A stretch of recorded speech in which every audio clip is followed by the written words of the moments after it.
अगर आप इस चैनल पे नए हैं तो इसको सब्सक्राइब कर लीजिए और बेल आइकन को प्रेस कीजिए ताकि हमारी नई आने वाली तमाम वीडियोस की नोटिफिकेशन आपको मिलते रहें और आप हमसे कनेक्ट रहें। बिस्मिल्लाहिर्रहमानिर्रहीम। खातिन हज़रात, मैं हूँ अख्तर अब्बास और आप सबको अस्सलाम वालेकुम। मिस मलिक ने कहा कि सर आपको क्या पता खुशी क्या होती है, और हमको तो इतनी सी मिलती है और सब कहाँ चली जाती है हम नहीं जानते। हमें तो मोहब्बत में से भी इतना सा हिस्सा मिलता है और बाकी कहाँ चली जाती है। और मेरी ज़िंदगी में तो उस झूठी मोहब्बत ने मुझे बर्बाद करके रख दिया। मुझे जीने का कोई बहाना नहीं। आपने मना किया कि हाथों पे कुछ नहीं करना, तो मैंने नहीं किया। लेकिन प्लीज़ मुझे बताइए कि मेरे साथ ये क्यों हुआ और ये झूठी मोहब्बत मेरे साथ ही क्यों हुई। बेटा, इससे पहले कि आपके मैं इस बात का जवाब दूं, दो तस्वीरें हैं जिन्होंने दुनिया में इस वक्त धूम मचाई हुई है। और एक तस्वीर तो तुर्की के एक शायर हैं जिन्होंने अपने एक मुसव्वर आर्टिस्ट से कहा कि मुझे बताओ कि खुशी क्या होती है, तो खुशी की तस्वीर कोई पेंट करो। और उसने जो तस्वीर पेंट की, इट्स अमेजिंग।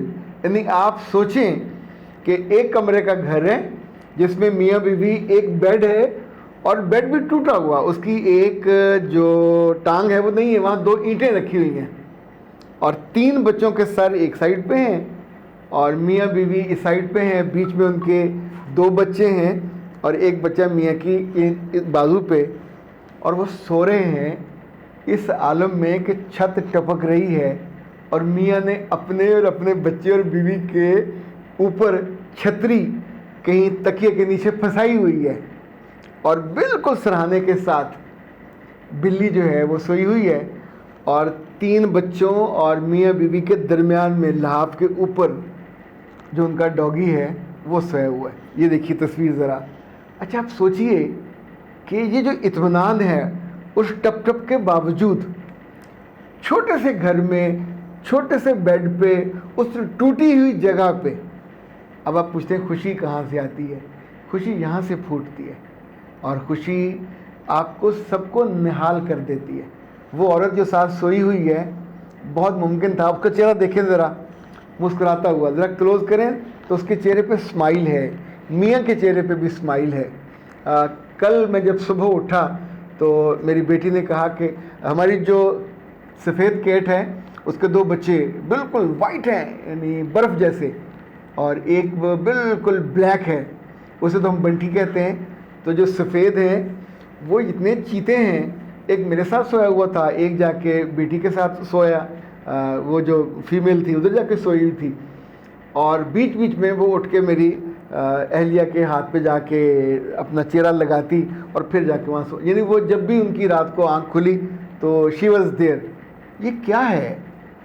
शायद हमारी बॉडी से वाइब्स निकलती हैं मोहब्बत की या दूसरे को शर ना पहुंचाने की।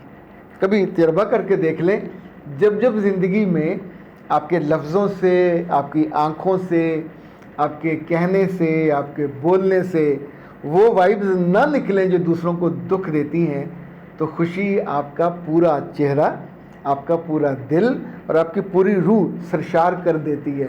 फिर आपको ये पूछना नहीं पड़ता कि खुशी कहाँ से आती है। ओके जनाब, जो दूसरी तस्वीर है ये इंडोनेशिया की है और ये ज़रा देखिएगा, मियाँ बीवी है और इन्होंने शादी फरमाई। 1 साल उनका अफेयर रहा, ताल्लुक़ उनका वहीं इंटरनेट से ही बना, सोशल मीडिया से एक दूसरे से बातें करते रहे और लेटरम और पटरम और चेटरम और तोहफे तोहफ़ खर्चा कर करके पागल हो गया वो लड़का। फिर वो उसने माँ बाप को मजबूर करके ब्याह के घर ले आया और तब तक वो लाड में थे और शादी के 14 दिन गुजर गए। तो 14 दिन गुजरने के बाद जब उसने उसको हाथ लगाया सीरियसली, तो पता चला कि वो बदबख्त तो लड़की है ही नहीं है, वो तो डे 1 से लड़का था।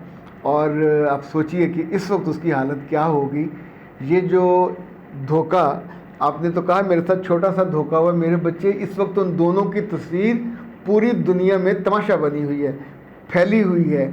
और अब उसका स्कैंडल जितना बड़ा, अच्छा ये जो स्कैम है, 2-3 दिन पहले मैं और मेरी अहलिया हम उसकी दोस्त को ड्रॉप करके आ रहे थे, तो अचानक हमारे जो मुदस्सर साहब हैं, उन्होंने गाड़ी चलाते चलाते कहा कि सर वो एक बात पूछनी थी, और सवाल उनका ये था कि क्या सोशल मीडिया पे मोहब्बत की जा सकती है। तो मैंने कोई जवाब नहीं दिया। अब उसने फिर पूछना शुरू किया, मैं वैसे मुफ्त में जवाब नहीं देता, तो उसने फिर पूछना शुरू किया, सर अगर मोहब्बत हो ही जाए सोशल मीडिया पे और वो मंडी भावुद्दीन से हो ताल्लुक उसका, ये खोजने से हो तो बंदा क्या करे। तो मैंने उससे कहा कि अगर तुम्हारे घर वाले जाकर रिश्ता देख लें, ख़ानदान को देख लें, तो मेरी अहलिया ने मुझे टोक दिया। मैंने कहा ना, आप बात ना करें। इनफैक्ट आज की यूथ से रिलेट मैं करती हूँ, मेरे बच्चियाँ और उनकी दोस्तें, इन सबसे ज़्यादा मैं रिलेट करती हूँ, तो मैं इसका जवाब बेहतर देने की कोशिश करती हूँ। तो उसका जवाब था कि सोशल मीडिया की शादियाँ भी वैसी ही होती हैं जैसी सोशल मीडिया से या नेट से मंगवाई गई चीज़ों का हाल होता है। पिछले दिनों मुझे चूँकि सुई में धागा नहीं डालना आता, मुझसे डलता नहीं है, तो मैं बेटी को कहूँगा या अपनी अहलिया को कहूँगा, क्योंकि घर में किसी का भी बटन टूटे तो मेरे पास ही आता है, तो मैं उसको ठीक कर देता हूँ। ओके, तो मैंने सोशल मीडिया पे एक देखा कि अगर आपसे सुई में धागा नहीं डलता, मेरी आँखें 6x6 हैं पर नहीं डलता, अब कौन उसको गीला करके पतला दुबला कर, औरतों को अल्लाह ने ऐसे हुनर दिया, ठक करके वो धागा हमसे डल जाता है। तो मैंने पूरे 1000 रुपये की वो मशीन मंगवाई जो सुई में धागा डाले, और इस वक्त मेरे करीब नहीं है। लिटरली आप देखें तो यानी मैं शर्मा गया, मैंने अपने तक में बीवी को नहीं दिखाई। अब वो सोचें कि वो इतनी सी है प्लास्टिक की, उसके आगे इतनी सी एक लगी हुई है स्टील का तार सी, ये बहुत हुआ तो 5 रुपये की हो सकती है, चलें बहुत महंगाई हो गई है, वैसे तो कम हो रही है, 10 रुपये की लगा लें, तो 5 थी, 50 रुपये की हद, 100, 150, 200 आप उसका वो लगा लें डिलीवरी चार्जेस। तो उन्होंने मुझसे 1000 रुपया चार्ज किया। अब मैंने अपनी खुशी के लिए मंगवाई थी, अब उसको देखने के बाद इट वॉज चीटिंग, खालिस चीटिंग थी।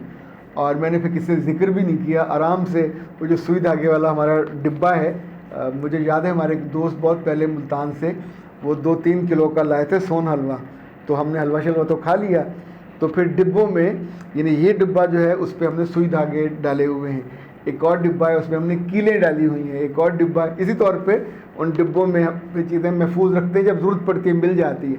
तो मिस मलिक, मेरे बच्चे जो हुआ आपके साथ, अल्लाह का शुक्र करें, शादी से पहले हो गया, इतना पिद्दा सा है, ज़्यादा नहीं है।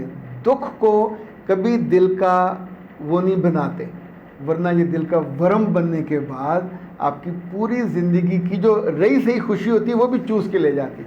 और आपने अच्छा किया ये जो वो नहीं किया, और उससे अच्छा करेंगे अगले चंद दिनों में इसको भूल भाल जाएं। और कभी कभी जब आप अपने लिए दुआ किया करो, ईद पे, ईद से पहले, ईद के बाद, तो अपनी मोहब्बत भरी दुआ में मुझे भी याद रखिए, इसलिए कि मैं भी तो आपकी मोहब्बत में कहाँ से चीज़ें ढूंढ के लाता हूँ और आपको बताता हूँ, और आपकी आंखों में चमक भी आती है, आपके चेहरे मुस्कुराते भी हैं और आपका दिल आसूदा भी हो जाता है। अख्तर अब्बास को दीजिए इजाज़त।